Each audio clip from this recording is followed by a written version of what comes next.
So mama, throughout this journey manje, what inspired you ukuthi hayi manje athi ngivule elakami i-ministry yami lethi mina manje? Yini inspiration ihamba kanjani? Lokucala iministry moya longcolo uyakhuluma nawe uyeva ukuthi ufuna ucala iministry kodwa lesinye isikhathi kuba nale comfort zone Ukuthi at least uyathi ukuthi akusi ngifuna kuhlala lapha ngaphasi kwamfundisi sibani kuba lula phela ngifike esontweni kumnanzi niyakhonza uyaphuma uyahamba akunama responsibility imsebenzi nje kulula uyaphuma uyahamba kodwa uNkulunkulu angitshela ukuthi phosha ufuna ucala iministry because i-calling ayifani nale bantu lababidelwe kuba abafani uNkulunkulu ukuniketa abantu labahlukahlukene ngayicala.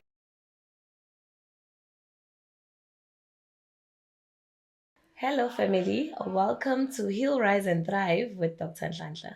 Today we've got a very special guest, our honorary guest, the most beautiful woman I've just laid eyes on. She's dressed proper. You can see that she's a woman of God.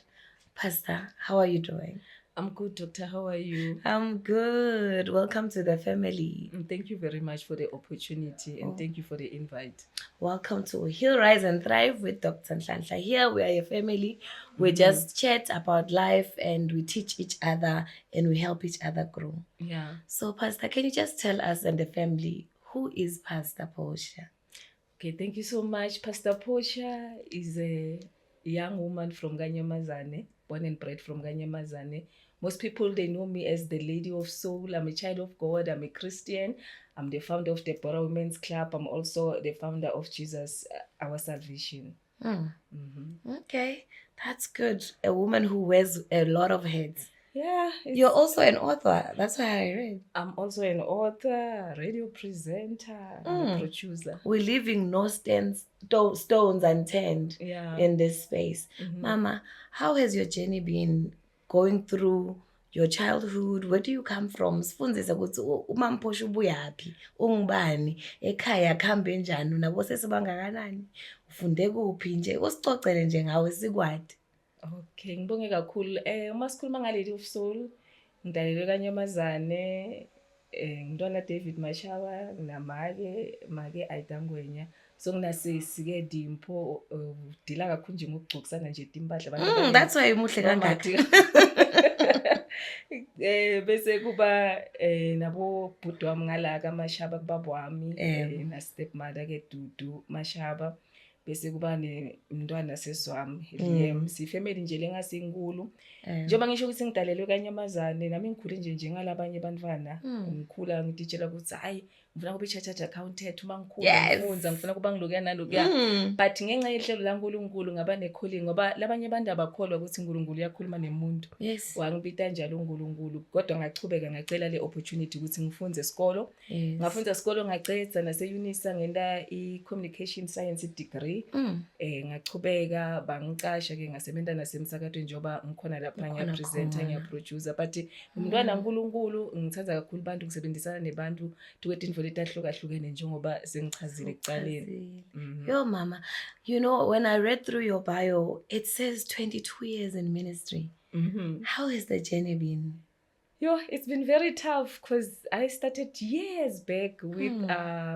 Apostle Ebenezer Ndlovu. Most people they know him. Yes. Most of the time uyambona ku TV une channel yakhe. So ngisebenze naye ku outreach ministry. Samba ngemathende also with Bishop Charles Shongwe from Barberton. eBaptini. eBarberton. So ngalendlela ngakhona uNkulunkulu ngibedele kakhulu ku outreach ministry. Ngiexcela kakhulu uma ngibeda nje imvuzelelweni kushumayela ku teacher, prophet, nikuthandazela abantu. I-ministry ibe njalo nje the past 22 years. Ngisebenze kakhulu nje nebafundisi labaningi eNingizimu Afrika. Ngasiningizimu Afrika nje kuphela nakulamanye amavu. Sibonga ukuthi you've got the power of collaboration. The power of not just holding your gift and spreading it. So mama, throughout this journey manje, what inspired you ukuthi hayi manje athi ngivule elakami i-ministry yami lethi mina manje? Yini inspiration ihamba kanjani? lokucala iministry moya longcolo uyakhuluma nawe uyeva ukuthi ufuna ucala iministry kodwa lesinye isikhathi kuba nale comfort zone ukuthi at least uyathi ukuthi akusi ngifuna kuhlala lapha ngaphasi kwamfundisi isibani kuba lula phela ngifike esontweni kumnanzi niyakhonza uyaphuma uyahamba akunama responsibility umsebenzi nje kulula uyaphuma uyahamba kodwa uNkulunkulu angitshela ukuthi phoshe ufuna ucala iministry because i-calling ayifani nale bantu lababidele kuba abafani uNkulunkulu ukuniketa abantu abahlukahlukene ngayicala njalo ke ministry it's been over 8 years manje ngikuministry siyachubeka eMatsulu konke ekuhamba kahle kube njalo ukuthi uNkulunkulu uyangibida ukuthi ngicala umsebenzi wakhe ngaphandle kwale outreach ministry kodwa nike ukuthi siba khona ekhaya ngoba angeke uhambe uyoshumayela ngaphandle kunganalikhaya la usuka khona ngikhona lapho ke ku outreach ministry spiritual father sami it was the late Pastor SD Gumbi unfortunately akasekho emhlabeni may his soul rest in peace. May his soul rest in peace. So mama, what is your core mission go X7? I see you are saying you are also you work close with women. What's your mission around that, the outreach and as well as your other spaces where you go and you involve other women? What's the gist of that? Yini importance yago?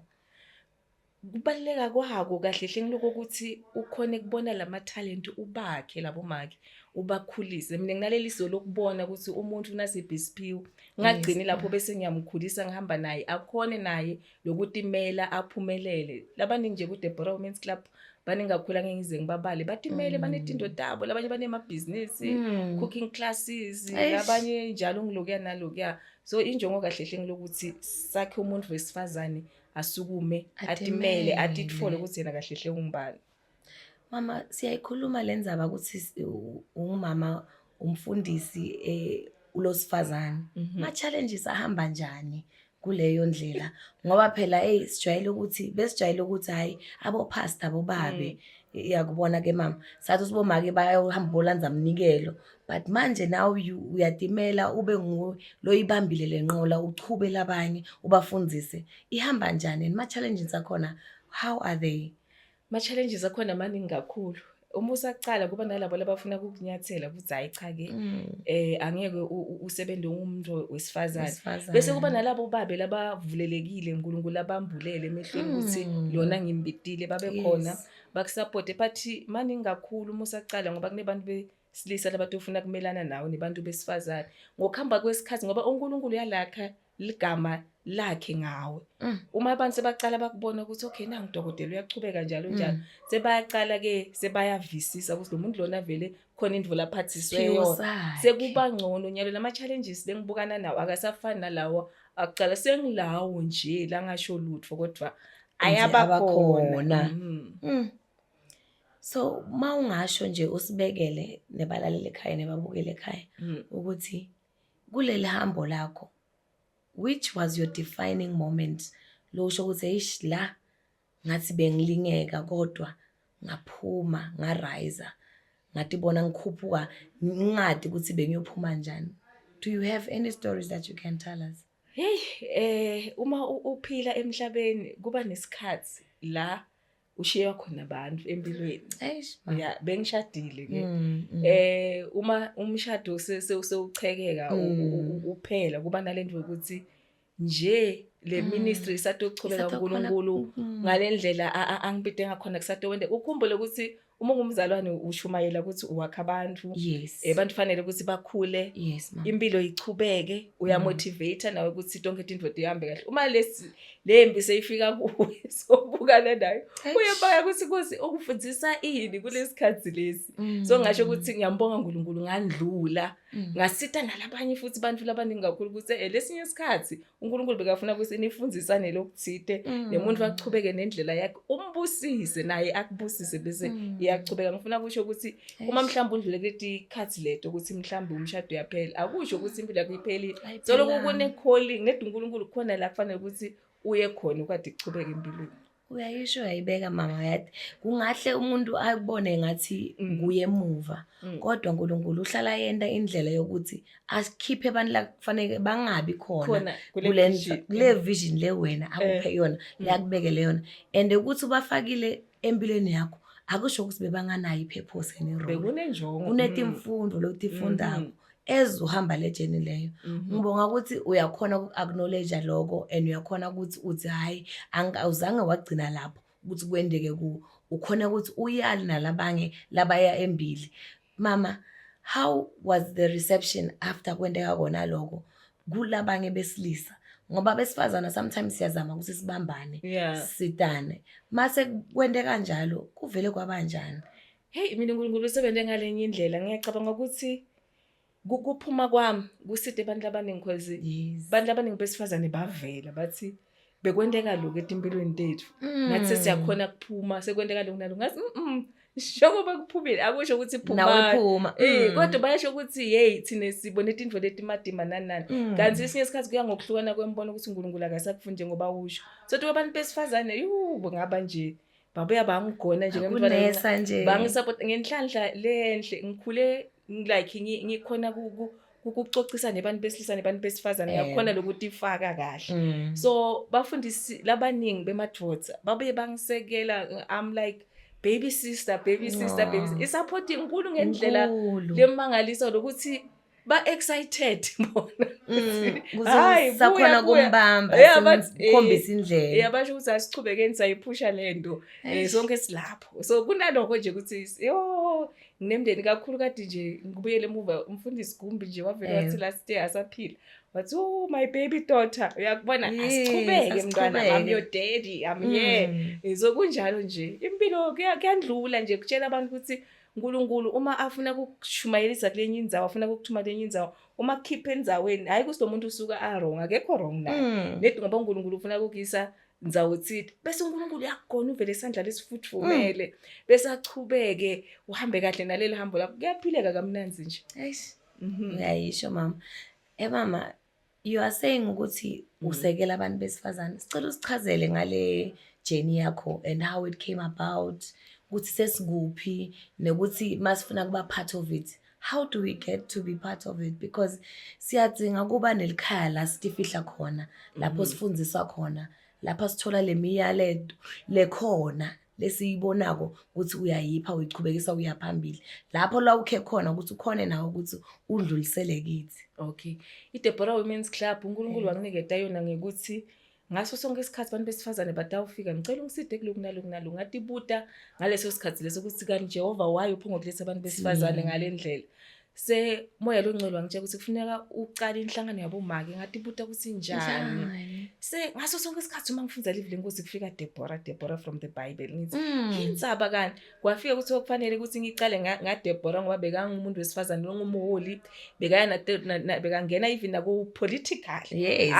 alwela nje malungelo ebantu labakholwako ngalesa sikhathi lesa ahlala nemakhosi ngabona ukuthi uNkulunkulu ufuna ngicala iDeborah Women's Club ngayicala njalo it's more than 8 years sinabo makela abaphekako si-attend ama class sibambisana naletinye itikolo njengamanje socala nje sisebenzisana neMRTT professional classes base baba award ke ngema certificate siphinde sibe nabo make siyafundisana kunabo high heel session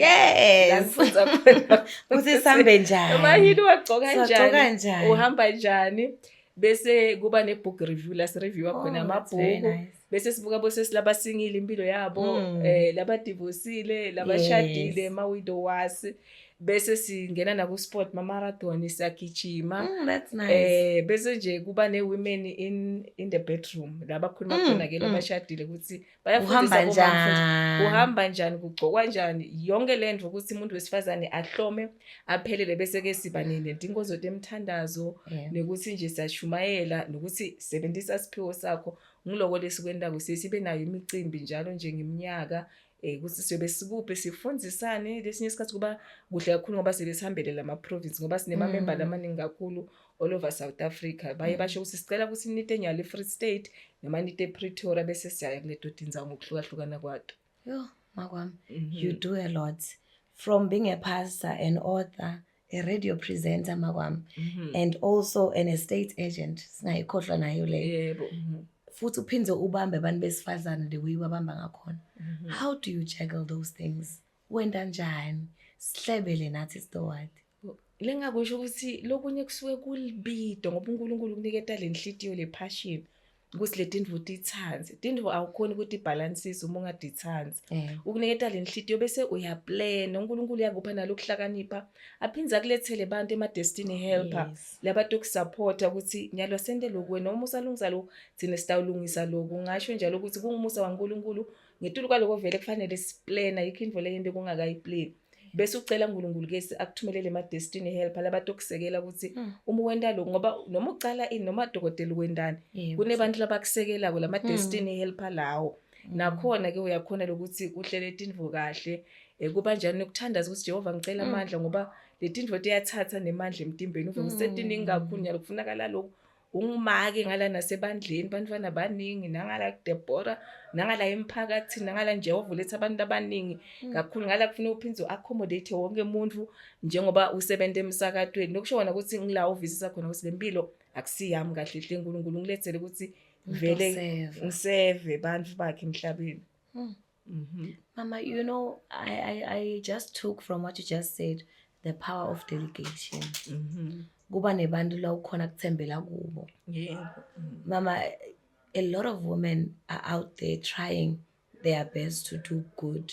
and they lack sometimes. Yini lokungabe kwendela umuntu ukuthi athi hayi angabi nalendo yokuthi lokho ngiyambona ukuthi nangu lesero uyakwazi kwenda lokho athi ngimbeke angendele lokho ngoba ngiyamthemba. Yini lo siba nelivalo kuko lokusenda ukuthi singabi nale power of delegation ukuze ukuthi sikhule phela mawukhula letindoti iyanza nato. Azingiqale la kokucala before ngikuphendvula uma sibela eBhayibhelini uthi Jethro babetalwa Moses usebenza kamadima langa lonke soloku khona la njengeloya ngithi bekayi loya ngummeli Moses khetha abantu abatokusida lokuthi wena udobukana netimo tebantu langa lonke akuyakuphathamisa wenda njalo Moses. I-delegation is from the Bible. Akusindvo yanyalo lokudelegate. Lokuthi abantu basabe lokudelegate ngilokhu ngathi ithembi. Lokuthi lomunye akakaze adile ne-betrayal ukuthi phambilini bake bangenda indvo lenje nanyalo ngisaba ukuthi batongimosha. Ngiyo lenza bangisithe mina uyawacela ama-destiny helper kuNkulunkulu abantu abatokusida udelegate labantu uNkulunkulu lakunikete bona ngoba utothi uhleli kufika emcondweni ukuthi hayi man cela lo khulumisa lo bantu bayasaba nalokuthi umuntu ucabanga ukuthi angasebenta yedwana kuthi indvo longayenda wedwana uthi ngabantu ngaso sonke isikhathi ngoba labanye batokubonisa nangemcondo ukuthi le ndvo le yentiwa ngalendlela le. You know the power of different minds mama, even if mina ngigude kulokunye lokungakuletha lomunye angitshele kona kungabe kungisida ngikhule kanti mina ngithola ngitivalele ngiseboxini the box match. Lento ngihlale ngisho ukuthi masikhula la sikhule eNaspoti. It's a small town. If you don't take yourself out of here and see what other people are doing, you won't know ukuthi hey la ngaphandle kunetindo letiningi leti ngahle tikhona ukuyisa phambili. But mawutosolo utivalele ungahambi ungavumi ukuthi ufunze kulabanye abantu, you won't learn. Ngeke vele. Inkinga ukuthi asifune ukutravel ngisho ukuthi kuhle lokutravel ubone emaculture ukuthi abanye baphila kanjani impilo bayibona kanjani benginabanye bomake base Alliance bane conference bangicela ukuthi ngiyokhuluma lapha ngithi mina kunetindvo leti culture yethu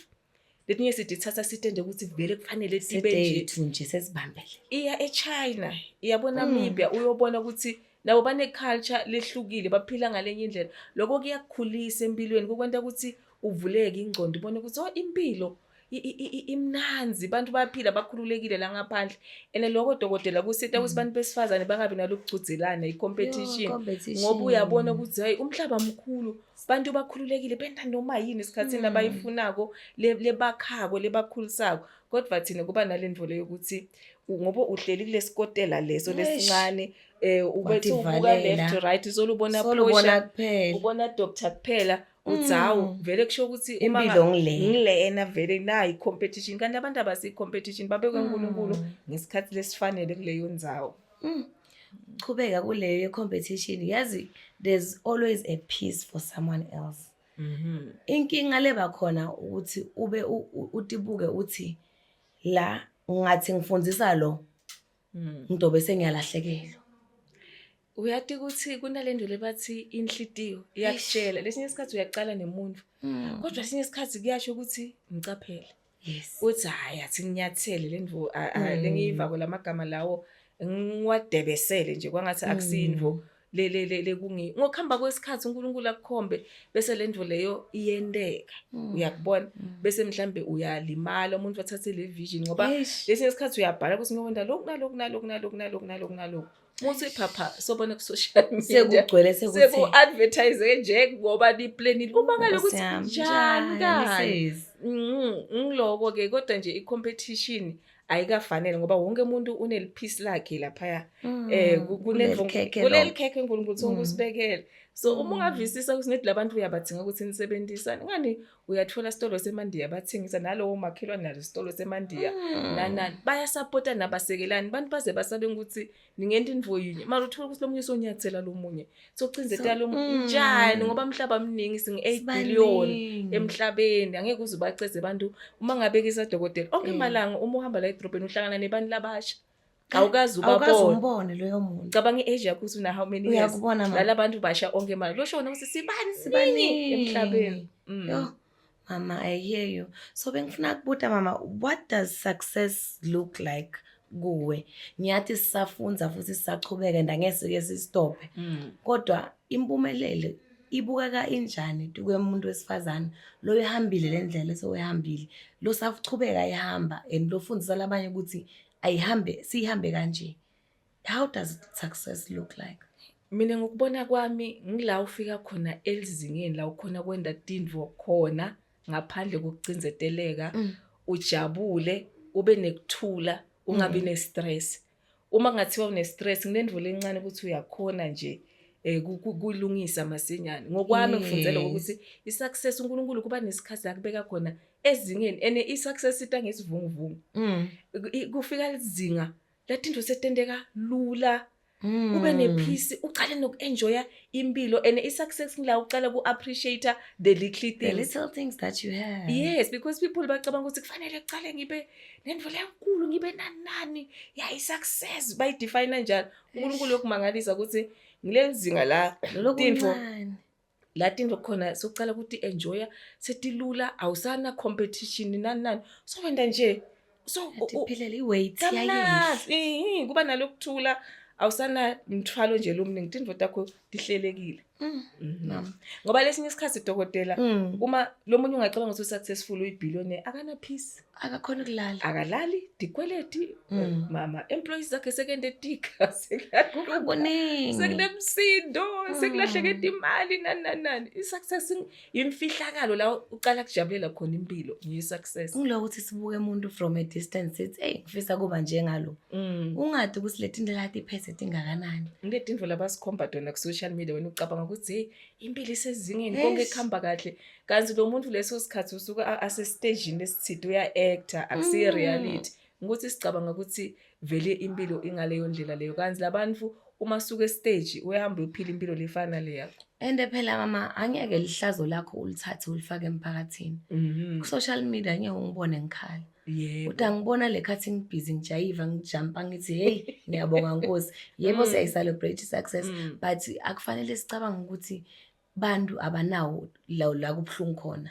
you understand success it comes with a lot of dedication and a lot of behind the scenes that we don't see akuphunyulwa futhi ufuna kuphumelela nje mama how do you think degree yakho ye communication science has shaped you ukuthi ukhona ukukhuluma nabanye abantu ukhona nje ukuthi uhambele lehambo lo hamba kulo nyalo ipresenter nyalo yakhona ukuthi usiphe konke lo usipha kona lesiphiwo leNkulunkulu akuphesona ukuthi sikhone kudlaleka kahle ngasho ukuthi ingiside kakhulu especially ukucocisana nebantu yakhona kulalela nokuthi kufanele ukukhulume njani nalokuthi nje emsakadweni ngento ema-educational shows lokuthi unayo le ndlela yokukhuluma nekufunza ufundzile nje tindvo letinyenti kuyasita kakhulu baye bathi thishela vele kufuna esikoleni ukuze ukuthi acashwe nathi uma sifundzisa letinhlelo tetemfundvo kusita wona nalamaphepha lawo so kungisitile kakhulu kuphilisana nebantu ngokuhlukahlukana kwetigaba ngoba asifanani itigaba tebantu adifani kodwa yakhona ukuthi nawe ube kulelo zinga la umuntu wakulo ukuze ukuthi into ovisisana niphume nempendulo lekahle nekubambisana nje lokumnanzi yo mawami then asingene kulendzaba le yokubhala le isukela kuphi how did it start what happened how did you come about being a writer and an author kwafika ukuthi nginelwadi leliningi lengifise kundlulisele ebantwini angeke kugcina ukuthi uyashumayela ekhaya ku radio kuphela nani kodwa nje kufanele ukuthi lokunye kubhaleke ukwathi kufinyelela kulamanye emave ukwathi kufundzisa abantu kusuke lapho nje lokho ukuthi ngacala ngathi ngiyabhala ngiye kulenye indzawo nje ngithi ikhiphile ngithi athi ngibhale nje ngisemthandazweni hawu within nje malanga lamathathu sengibhale boma 15 pages ngabona ukuthi kimi lokubhala nje kulula kakhulu kulula kakhulu kuyatitela nje ngathi ngiyabhala ngiyacabanga ukuthi uma vele bekuthiwa ngifocus kakhulu ukubhala ngiyacabanga ukuthi ngoba sengikhiphile 10 edincwadi it's just nakhona kuningi lokukhona lo msebenzi ngikhumbula siniketa wona mningi. So mama abantu bafunza amabhuku akho lapho ubhale khona yini imessage le ufuna kuyihambisa embili kakhulukazi mawubhalile? Lithemba leyo kucala i-collection of hope la bengikhuluma khona ukuthi kufanele ukuthi ube nelithemba ngaze ngabekisa lapha ukuthi uyabona inkukhu emacanzi ichamisela emalanga la 7 kunebantu empilweni basheshe ethi indoda yabo dilunge masinyane konke ku right nimshayela tandla sekuba umuntu 9 months lo 7 ungena kangaki ku 9 months lapha ngifuna balinze isikhathi lo 9 months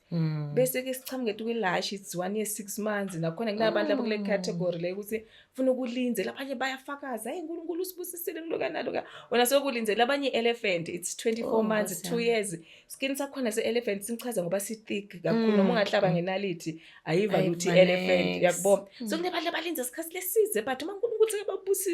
babusisa ngetinto letinkulu ukuthi wonke umuntu uyabona ushaya tandla baze bathi kanti bosoloku kuphi besoloko sikudzinga uyabo so ngaleyo ndlela leyo ke lamabhuku aletha lelithemba ukuthi noma ukuphi uNkulunkulu akakakhohlwa isikhathi sakho siyede abantu bashayele tandla ngoba indvo lebhlungu dokotela utolwisana nalo wa 7 days lofana nenkukhu indoda akhe sheshe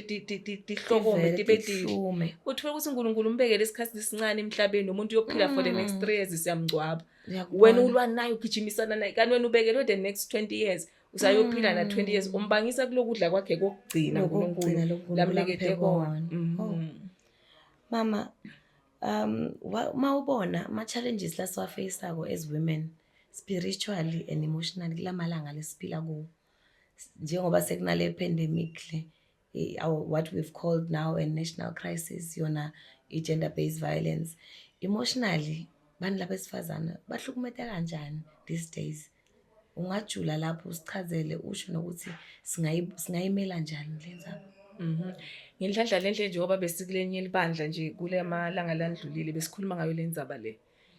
kuthiwa ke like uma sibuka licwaningo bomakela abaningi lendlu icala kancane lesinye isikhathi uyayibona usengangeni emshadweni saqala i-relationship but nje letimbawu letikhombisako sithi ma red flags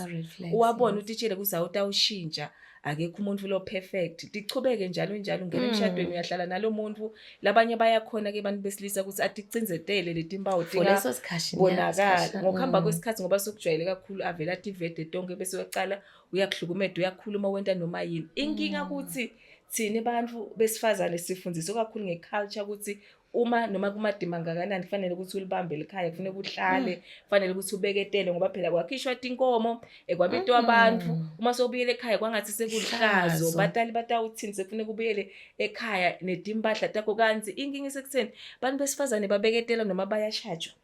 labanye bayagwazwa labanye bayabulawa siyesiboneke kakhulu kuma social media ukuthi abantu besifazane bathulisa umuntu wagcina sekajwayele labanye batakutshela ukuthi ngithi ngihlele endlini ahamba yolandzula omunye umuntu wesifazane atongena naye la endlini ngoba utitshela ukuthi vele yena unemandla ngoba yena ukhona konke bayathulisa abantu besifazane bangakhulumi lesifuna kukusho ukuthi ungahlali umuntu angaza kubeka isandla kanye uyosoloka achubeka kushaya njalo umuntu angacala akuhlukumede ungahlali uphila kanye phela letinye tindvo dokotela spiritually uyalimala engqondweni uba nabo anxiety uba nabo depression uyolala esibhedlela uhamba ubuthi amaphepha uhlala ukhala ulwa nebantu kwadela abantu labangadi lutho nalaba labalethwe uNkulunkulu ema destiny helper ulwa nabo ngoba awusadi ukuthi sitha sengibani kahle hle uma kucala kuhlukumedeka eya ku counseling iyesonveni ubite nemndeni ubite nema counselors outside uma bonke labantu sebahlulekile uma mhlawumbe ukubeka isandla ye police station Uma konke lokho soloku ubona ukuthi hayi kuyangedeka bakhona abameli phuma kuloyo mshado loyo singaze thina sikungcwabe singathi ukuthi uma sekufika isikhathi ukuthi siyangcwaba sidawukhuluma sithini phuma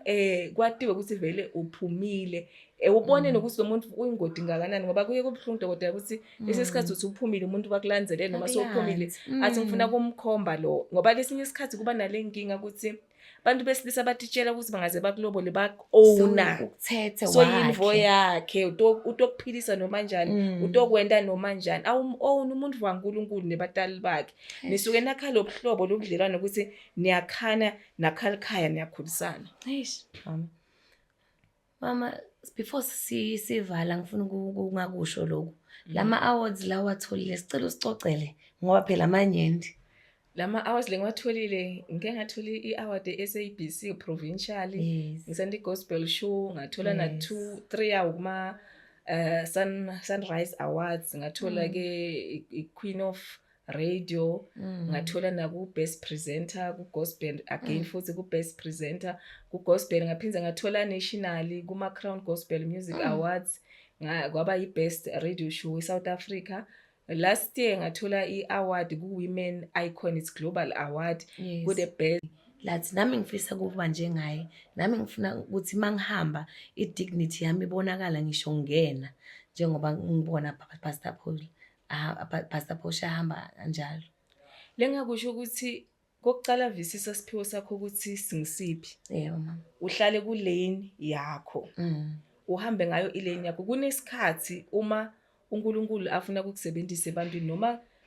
kuphi umkhakha kunesikhathi la uNkulunkulu akuveta khona kakhulu ebantwini sekunesikhathi nana kufuneka ukuthi utinikeje isikhathi sakho khona uhlale phansi utibe ukuthi ngisahamba khona ngisenda khona uma uNkulunkulu akubeke kulesikhathi sekuthula thula ngaleso sikhathi uma phinza akuveta uyachubeka injalo ijeni ngikufunzile ukuthi kahle hle awutendeli ngalendlela wena utitshela ngakhona lesikhathi ungatitshela ukuthi nyalo ngenda lokho vele kusho singiyadendela kusuke vele sekusikhathi uNkulunkulu usuke akunikede kusona leso sikhathi leso lengakusho ukuthi uma ufuna ukuphumelela ungemi endleleni yebantu abantu badedela wende kwakho wena noma uhamba ngepace lengakanani uyogcina ufikile ku finishing line uNkulunkulu futhi utokuphakamisa nokusho nje ukuthi dokotela kunema season empilweni kune introduction stage whereby labantu baqala kukwati khona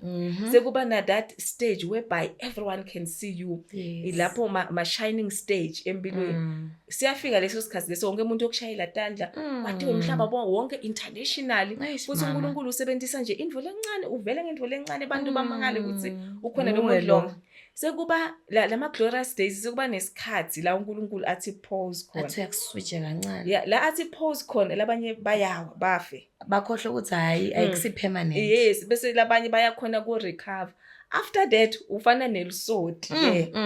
lapho sobuya ngemaphiko sombabuyele etulu ubuya ngemandla like ngoba sofunze indvo letiningi kakhulu injalo impilo kodwa silimala la uma kuthiwa uNkulunkulu nekathi pause kancane abantu bavele balala buthongo bangasavuki kanzi kufanele ukuthi uvuke so ngichaza kuthini ngalokho noma undlula kusiphi isikhathi sempilo kunebusika kunebuhlobo kunengwindla kuzinendwasanhlobo uma kusesebusika empilweni yakho thulisa ufakele lijezi kube makhatha kundlule lihlobo na kanjani liyedo dokwathi kudlula kuwo onke lama stage empilo futhi uma kusikhathi sakho kodwa umuntu longavala yathi ngakulalela ilanga lishone eliphinze liphinde kuse mama your words are building your words are showing us ukuthi if you are a woman there's a certain way you must treat yourself discipline as much as you maybe have not said the word but with all that you've been saying it shows ukuthi sidinga ukuthi sibe ne discipline kuze ukuthi sithembe ukuthi lendo le bangipha yona ngisase esisweni sama kwami ngiyo lendo lengiphethe akekho umuntu atoyikhipha so ngingabi nekusaba ngihambe ngivuke ngiyimele lendo leyo kuze ukuthi ngiyibone iblossom kodwa njengoba usho ukuthi mangisaqala kungayendeka ukuthi bathi shine siyabonga abashaya itandla fika esikhathi njengoba usho ukuthi switchiyo bese lapho uyasho ukuthi singabuki phansi kakhulu sikhumbule ukuthi imdala ukhona indlela yokuthi sesha na ukuthi kahle sitilungise khona la maybe sigileke khona whether emshadweni whether ku career whether ebuyeni buwena bakho ukuthi thole ulahle indlela uhambe la kufanele ungahambi khona kodwa ubone lapho ukuthi hayi nayi into seyayendeka mara ukhona ukuthi hayi athi ngihlale phansi ngithi check ngithi nwaye ngithi check ngiphakamise embhede ngiclean ngispring clean yebo akusisikhathi sokuthi ngikhale isikhathi sokuthi ngispring clean kuze ukuthi ngibe prepared for ukuthi mase ngihamba ngibe ngihambisa kahle aeroplane kunjalo inema level khona la kuze kukhuphuke njalo so nakithi kunjalo nje maye inkinga dokotela umuntu ufuna ukuthi vela shine forever ayikho njalo emhlabeni uyoshayina abuya athi uNkulunkulu hlala phansi utihlole ukuthi ungubani usatikhumbula ukuphi ufuna kuya kuphi police ingcondo ngikufuna wedwana akhulume nawe bese yachubeka ijini eish mama so besicela usichazele sibuyele le kule nkonzo yabo make besifazane lo ube kuyo nje sesiyenda kube light ngoma challenging topics landvame kuba nawo maybe la kitazako ma challenges sibe nawo kakhulu kune bantu besifazane labangavumeleki ikakhulukazi nje women in the bedroom ngiyathi ukuthi labaningi baye bangafuni ukufundisa ngalo kodwa bomamfundisi bayafundisa emabandleni uthola ukuthi umuntu usemshadweni uthola ukuthi babo akakhe kunetindvo la ngafuni ukuthi tendiwe lapha bafika bamake bafundisa uthenga ama night dress la njeni ugcoka kahle ugeza unukelela ube muhle kahle uma fika lapha utawufika uthola ukuthi vele ushade nababa wesintu ukuthi ngiyivotsa lokho akwenziwa sekuyini mara uyathelela wena sihamba njani vele siyithini leyo mara mama Shem kuthi ngakala ukuthi bafundisi bangenelele bababide kube ne counseling ngoba ukukhumbule ukuthi labanye abantu before basindiswa bangena ekholweni bake baphila labanye bayayati impilo ukuthi injani labanye vela bathi lutho bese kuba inkinga bese umuntu avela athi hayi mina ngiyaphuma la ngiyolenza abasithola bomake sebenta tindvo letingasikahle phambi kwaNkulunkulu bayachitha ngoba ekhaya yena kwakhe nje kucleana kupheka akanakwa akakhishwa baba akaniketwa nemali ukuthi athenge impahla letintsha bemuhla yesayiluna iwenda ama nails akaphuma bavakashi kodwa baba belengaphandle uyagigaba wenda nje into letithusa Nkosi yami so mama njengoba sesivala besicela usivalele usigayidele bomake ekhaya hayi bomake bodwa nalabantwana labasakhula leti ntombi tethu ukuthi tiyati ukuthi kufanele sitiphathe njani kuze ukuthi babe ngilomake loqotho lomake lomile lonesimilo man lokhona kubamba i-career yakhe nebuyena not only leaving behind laba single labanjani everyone lohlele ekhaya ungasi-advise usiphe nje magama lo ungasishiya nawo lato sitshela ukuthi hayi nawe uhleli nje la ukhona ungasabi lakho langa liyafika lengakusho nje ukuthi sonke side emhlabeni ngenjongo yaNkulunkulu ngokuhlukana kwethu diphiwe letingafani nempilo yethu ijena ngeke izifane uma ufuna ukuphumelela empilweni dimisele kulokukholelwa kuko nalokulokufisile phila nalabantu labenda lendo kuze ukuthi nawe ufunze ukhule ngoba ngokuhamba kwempilo sifunza tindvo letinyenti kakhulu kwesithathu ungavumeli kubantu bakuvimbe kule tindvo losuke utifisile empilweni ngoba lesinye isikhathi siye sifune bangani abangasikahle labanye akusibo bonke labatekto supporta lo mbono labanye betekto vimba ukuthi lo mbono ungachubeki hlala emthandazweni ucele uNkulunkulu akuside kakhulu nje indzaba ima destiny helper uyawadinga ngoba i destiny helper angeke izegile na one day yohamba nawe forever kule journey niyawuhlukaniswa kufa noma nokuthi umuntu usohlala kulenye iprovince thandazela ema destiny helper kwelokunye lokubulala abantu besifazane lendvo leyo yokufuna kubelonga ukuthi ifake tuke abantu longafithi kubo labangakuvisisi nedwe ufuna ukuthi kwathiwe ukuthi mina ngihamba nabo bani ngidla nabo bani ngijwayelene nabo bani ngiko la kusuka khona lokunyathelana ukuthi abantu bagcine bangaphumeleli empilweni indvo lebalekile hlala nebantu abakuvisisa laba support umbono lesinye isikhathi uNkulunkulu uyokuphumelela abantu labangasingilutho la uzumangala ukuthi lo muntu akakayi esikolweni mara wena ufuna ukuthi ufuna kusupport lo muntu lona konke nani uNkulunkulu akakabekanga yini ubeke lo lungamnaki wena lo eluhlala lapha engadzini entaluke nguyelo yokusitha uthola ukuthi lo muntu uhlela lapha engadzini unelwathi leninyendi kakhulu ungabuki ngeappearance yemuntu cela uNkulunkulu akulethele idestiny help uyova ngokukhuluma kwalo muntu ukuthi hayi man sikhuluma isame language uNkulunkulu akuside niphumelele utokwati kufinyelela ekugcineni kwala ufuna uthole khona kukhanya netibusiso takho. Ngiyabonga. Siyabonga kakhulu Pastor Phosha for coming.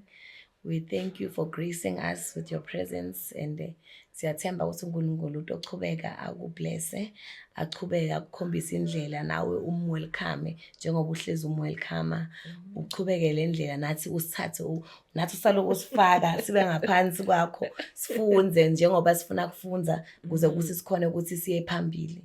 Pastor, so bakuthola njani ekhaya balaleli? Where do we reach you? Labafise kucocisana nami ngikhona ku TikTok Lady of Soul 1 na ku Facebook Lady of Soul 1, kanti futhi ungangishayela ku 0795011429 ngoba vele ngikuministry number yami abantu abaningi bayisebenzisa 079 yes 5011429. Siyabonga kakhulu mama. Nami ngiyabonga lithuba leningiphe lona. Family, we thank you for giving us a chance to talk and to learn from Pastor Phosha. So till next time, Stonbona, Siantanza. Bye. Bye.